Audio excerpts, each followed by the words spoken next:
Bonsoir. Au Vatican ce matin, lors de l'audience générale dans la salle Paul VI, le pape a axé sa catéchèse sur le visage de Jésus. Il a expliqué aux 6000 pèlerins présents que si nous désirons voir le visage de Dieu, toute notre existence doit s'orienter vers la rencontre avec Jésus, vers l'amour pour lui et pour nos frères et sœurs. Écoutons-le. Dieu se révèle dans l'Ancien Testament à travers l'histoire du peuple d'Israël.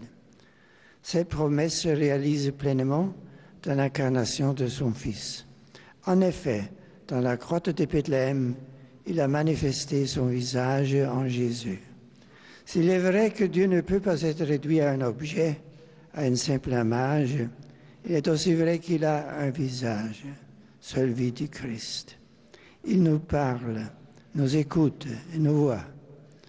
En Jésus, le contenu de la révélation et son révélateur coïncident. Jésus nous fait connaître le nom de Dieu et le celui qui est présent parmi les hommes. Jésus est la parole abrégée et substantielle du Père, le médiateur de la nouvelle et éternelle alliance. En lui, nous voyons et rencontrons le Père. En lui, nous pouvons invoquer Dieu avec le nom de Abba Père.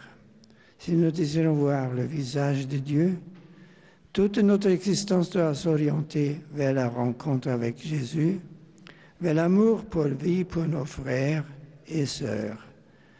L'Eucharistie est la grande école où nous apprenons à voir le visage de Dieu, où nous entrons en relation avec lui, en ayant le regard tourné vers le moment où Dieu nous comblera de la lumière de son visage pour toujours. Après sa catéchèse, Benoît XVI a rappelé que c'est vendredi, le 18 janvier, que débute la semaine de prière pour l'unité des chrétiens.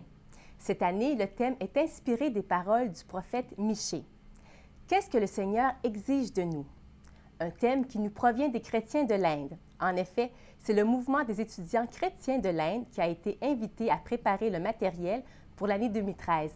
Ils se sont aussi associés à la Fédération universitaire catholique indienne et le Conseil national des églises en Inde pour faire cette préparation. Ensemble, ils ont décidé de donner une attention particulière à la communauté Dalit. En Inde, les Dalits sont considérés comme impurs. Ils sont marginalisés socialement, sous-représentés politiquement et exploités économiquement. Ils sont même souvent exclus de l'Église. Rappelons-nous que la semaine de prière pour l'unité chrétienne vise à encourager les chrétiens de toutes les églises du monde entier à se rencontrer, à participer à des activités communautaires et à prier ensemble. Prier ensemble afin que nous soyons tous unis comme le Christ Jésus le désire. Jésus lui-même nous dit avec insistance qu'il soit un pour que le monde croie. La semaine de prière pour l'unité chrétienne aura lieu du 18 au 25 janvier. Des ressources pour aider les gens à préparer les célébrations sont disponibles sur les sites du Vatican et du Conseil canadien des Églises. Des événements aussi sont prévus dans les diocèses à cette occasion, tels que la soirée des retrouvailles chrétiennes à l'Oratoire Saint-Joseph du Mont-Royal le 20 janvier à 19h.